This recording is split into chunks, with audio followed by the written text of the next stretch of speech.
Chapter 4. I sat in the car behind the steering wheel and turned the envelope over and over. I read the messy handwriting scrawled across the front, Mr. and Mrs. Hayes. I put it up to my nose and sniffed. I could actually smell my teacher, Mr. White, sort of like soap and toothpaste and coffee all mixed together. I pressed the envelope against the window and tried to read the letter inside.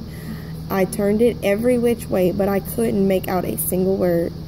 I was pretty sure I knew what it said, though. Stuff about me, about the homework I hadn't done, and the math test that I had failed. Probably even about how ugly I looked all the time now, with my wrinkled clothes and my dirty hair. And why was I so sleepy every day? And sometimes I didn't have lunch money. I bet the letter said how Mr. White had tried to call Mama, but our phone didn't work. I bet the letter said all that stuff. I rolled the window down and looked out at the weeds beside the road. It was only April, but it was already beginning to feel like summer. Lucky for us, the nights were still cool though, because Mama made us keep the windows rolled up all night long. She said it was because she hated bugs and flies and things getting in the car, but I think it was because she thought some bad guy might reach his hand in. I had been glad when Mama said Toby was going to go to work with her that afternoon, but now I was bored. I guess I should have gone on over to Luann's like I said I was. I could hear kids over in the school playground. I wish Mama hadn't parked the car so close to school. What if someone I knew saw me sitting there? What would I say? Besides, I didn't see why we had to keep moving around so much. After 2 nights in the same place, off we went to some new spot.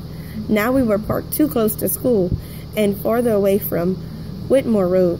How was I supposed to keep an eye on that dog if we kept parking so far away? I climbed into the back seat and stuffed the envelope from Mr. White way down inside my trash bag of stuff.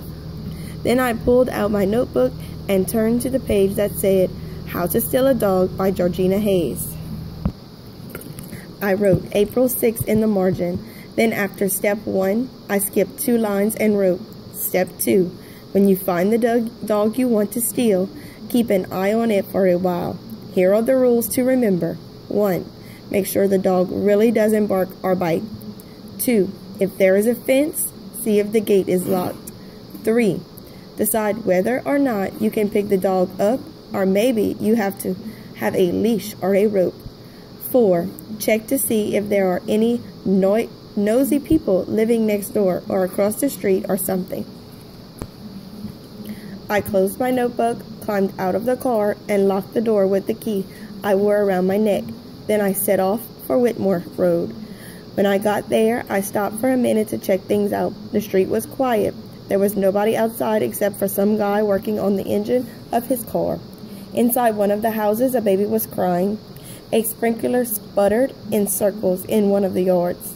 I walked up the road toward the house. I hummed a little so my face wouldn't look so nervous as I felt. When I walked by the man working on his car engine, he didn't even look up. I strolled along beside the hedge that surrounded the big brick house, a quiet humming so I could listen.